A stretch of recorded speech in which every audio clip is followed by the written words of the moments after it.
সুন্দরবনে চোরা হরিণ শিকারীদের পাতা ফাঁদে আটকে পড়া বাঘটিকে উদ্ধার করেছে বন বিভাগের বিশেষজ্ঞ দল।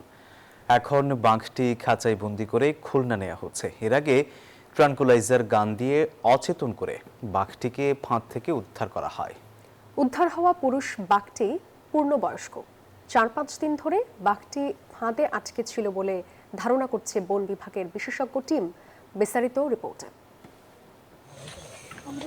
বাগেরহাটের মংলার পূর্ব সুন্দরবনে চাঁদপাই রেঞ্জের সার্কের খাল এলাকায় চোরা শিকারীদের পাতা হরিণের শিকারের ফাঁদে আটকে পড়ে একটি রয়্যাল বেঙ্গল টাইগার।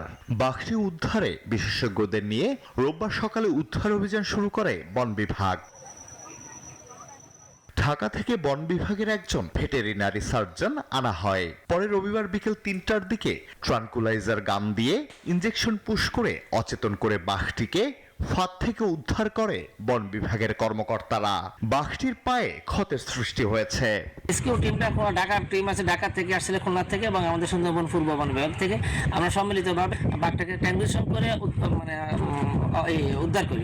বাঘটি বেশ দুর্বল হয়ে পড়ায় প্রথমে তাকে স্যালাইন দেয়া হয়। পরে উৎসুক জনতার ভিড়ের কারণে দ্রুত বাঘটিকে নিয়ে খুলনার দিকে রওনা হন বন বিভাগের কর্মীরা। করমজল ইকো ট্যুরিজম কেন্দ্রের ভারপ্রাপ্ত কর্মকর্তা জানান, বাঘটিকে খুলনার বন বিভাগের বন্যপ্রাণী ও প্রকৃতি সংরক্ষণ বিভাগের রেস্কিউ সেন্টারে নিয়ে যাওয়া হচ্ছে।